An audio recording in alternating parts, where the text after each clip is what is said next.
तो आ गए आप लोग, आइए आपको ऑफेंड करते हैं, क्योंकि top 10 videos are the videos जिनको देखकर ऑडियंस सबसे ज्यादा ऑफेंड होती है, क्योंकि उनकी फेवरेट चीज उस लिस्ट में जगह नहीं बना पाई, या बना भी पाई तो उस पोजीशन पे नहीं बना पाई जहां वो चाहते थे। वेल तो गालियां टाइप करके रखिए, क्योंकि जरूरत तो आपको पड़ेगी। Because here is me presenting you my top 10 most favourite my hero academia quirks. और हाँ, फेवरेट होने के साथ साथ ये पावर लेवल्स के हिसाब से भी रैंक्ड हैं, तो आपको पता है फर्स्ट 2 कौन से होने वाले हैं। तो उसके अलावा बाकी के जानने के लिए देखते रहिए, सावधान रहिए, सतर्क रहिए। जय हिंद।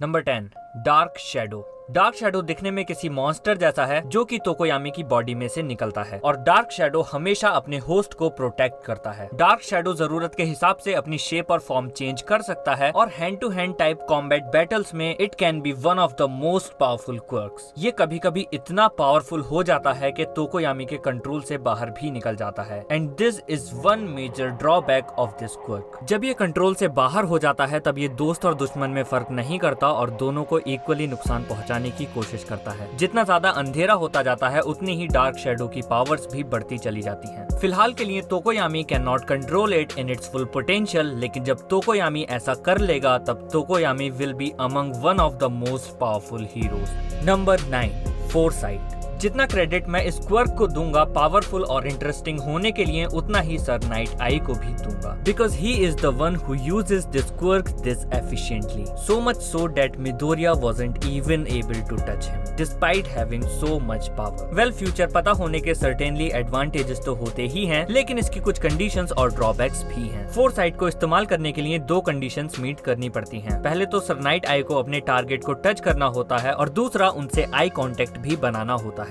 बट इस क्वर्क की अच्छी बात यह है कि ये टारगेट के साथ साथ उसके आसपास होने वाली चीजों का फ्यूचर भी दिखा देता है। But there are 2 major disadvantages with this quirk. पहली तो ये कि वो इवेंट्स की एग्जैक्ट डेट और टाइम नहीं बताता है। वो इवेंट आज से 1-2 दिन बाद भी हो सकता है, 1-2 साल बाद भी, और 10 साल बाद भी। और दूसरा कि फ्यूचर चेंज हो सकता है। It is not certain age proven by Midoriya. पूरे एक्सप्लेनेशन के बाद उसने नीचे हैंड्स प्रूव्ड भी लिखा था, तो मना नहीं कर सकते। खैर, फिलहाल के लिए उम्मीद करते हैं कि सर नाइट आई ने जो मिरियो के लिए फ्यूचर देखा है वो चेंज ना हो। Number 8, DK.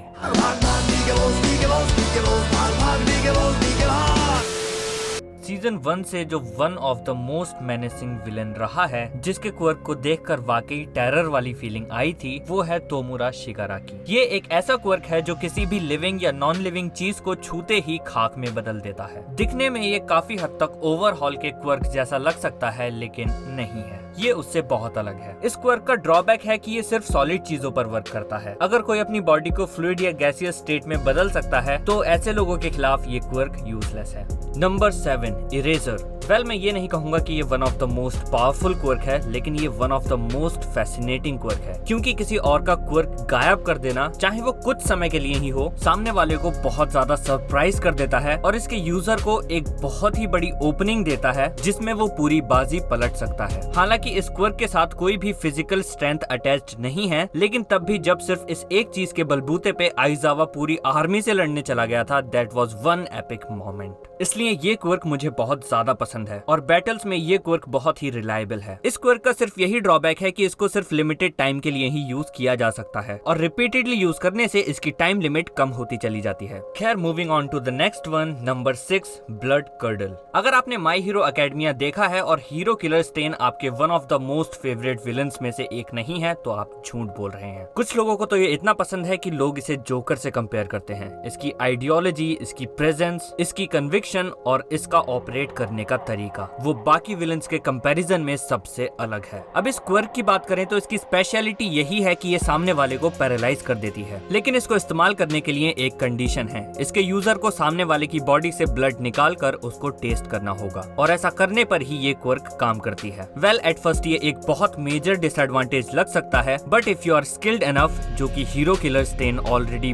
बहुत था, तो ये quirk one of the most powerful quirks में से एक है, क्योंकि अगर एक बार हीरो किलर स्टेन ने ब्लड को टेस्ट कर लिया और अगर आप इस रॉकेटमैन जितने लकी नहीं है कि आपको बचाने के लिए आपके 2 दोस्त वहाँ पर मौजूद हैं, तो यू आर डन। इस क्वर्क का बस यही डिसएडवांटेज है कि इसका ऑपरेटिंग टाइम ओपोनेंट के ब्लड टाइप पर डिपेंड करता है। इसका मैक्सिमम ऑपरेटिंग टाइम है 8 मिनट। ब्लड टाइप बी पर ये ज्यादा समय के लिए ऑपरेट करता है और ओ पर सबसे कम। बाकी की सारी डिटेल्स देकर मैं आपको बोर नहीं करूंगा, बट आई मस्ट से कि इस फाइट में यूएस स्टूडेंट्स बहुत ही लकी थे और इस फाइट को जीतने में उनकी स्किल्स से ज्यादा उनके लक का हाथ था। वैसे भी हीरो किलर स्टेन अपनी क्वर्क की खामियों को जानता है, इसीलिए वो एक बार में सिर्फ एक ही हीरो को टारगेट करता है and he makes sure that the hero doesn't make it alive. Number 5, overhaul. Well, अगर हम इस सीरीज की 2 मोस्ट पावरफुल क्वर्क्स को अलग कर दें तो ओवरहॉल ही इकलौती ऐसी क्वर्क है और इकलौता ऐसा कैरेक्टर है जिसको पकड़ने के लिए और जिससे लड़ने के लिए ना सिर्फ यूए के स्टूडेंट्स बल्कि बहुत सारे प्रोफेशनल हीरोज भी लगे और इतनी बड़ी हीरोज की टीम होने के बावजूद उनका जीतना ऑलमोस्ट नामुमकिन था। इससे पता चलता है कि ओवरहॉल कितनी ओवर पावर्ड क्वर्क है and certainly it is one of my most favourite ones. Overhaul can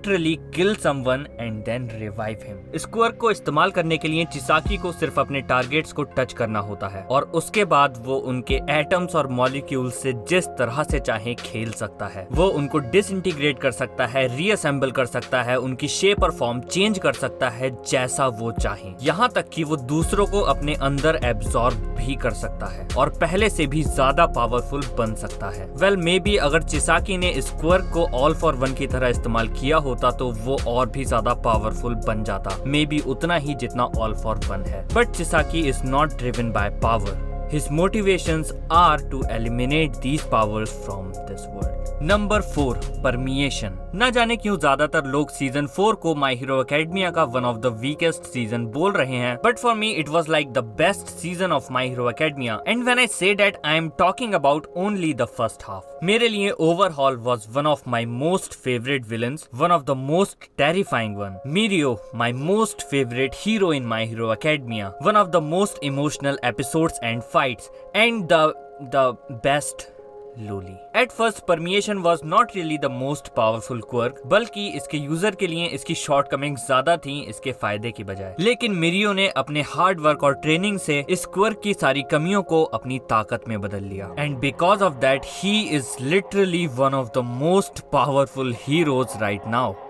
था, क्योंकि villains can't literally touch him. हाँ, अगर वो ओवरहॉल से 1-on-1 फाइट में होता तो भले ही वो जीतता नहीं पर हारता भी नहीं, लेकिन क्योंकि वहाँ और एक्सटर्नल फैक्टर्स मौजूद थे तो हमारे बेचारे हीरो को एक बहुत ही सैड एंड मिला। God I love him. No gay shit.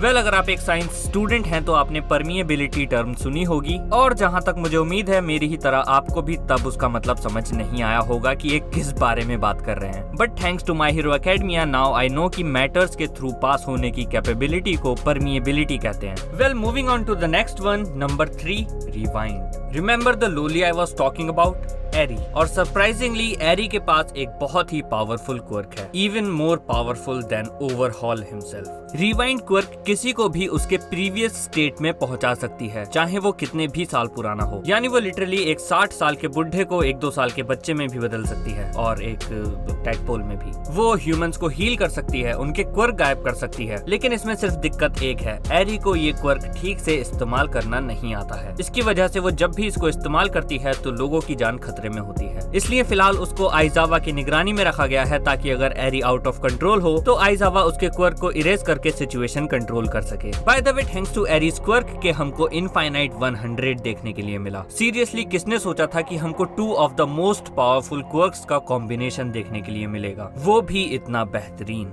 Number 2, not a big surprise, one for all. One for all एक ऐसा क्वर्क है which is all about physical strength. यानी इसमें आपको कोई बहुत क्रिएटिव चीजें देखने के लिए नहीं मिलेंगी, ना ही हाथों से आइस निकलेगी, ना ही फायर और ना ही ब्लास्ट, पर तब भी it is close to the most powerful quirk. इस क्वर्क की जो सबसे यूनिक खासियत है वो ये है कि इसको एक इंसान से दूसरे इंसान में ट्रांसफर किया जा सकता है और हर ट्रांसफर के साथ हर यूजर इसको अपनी अपनी स्ट्रेंथ प्रोवाइड करता है, इसको मास्टर करता है, डेवलप करता है और इसको पहले से भी ज्यादा स्ट्रॉन्ग बनाता है। ये क्वर्क इतना पावरफुल है कि जब ऑल माइट नंबर 1 हीरो था और एंडीवर नंबर 2 हीरो था, तो उन दोनों के पावर लेवल्स में जमीन आसमान का फर्क था। वेल, उम्मीद है आगे चल के मिडोरिया इसको और भी ज्यादा पावरफुल बनाएगा और सिंबल ऑफ पीस बन के दिखाएगा। Before moving on to the next one, here are some honourable mentions, जिनको वीडियो में डालने का तो बहुत मन था लेकिन 10 में सब नहीं आ सके।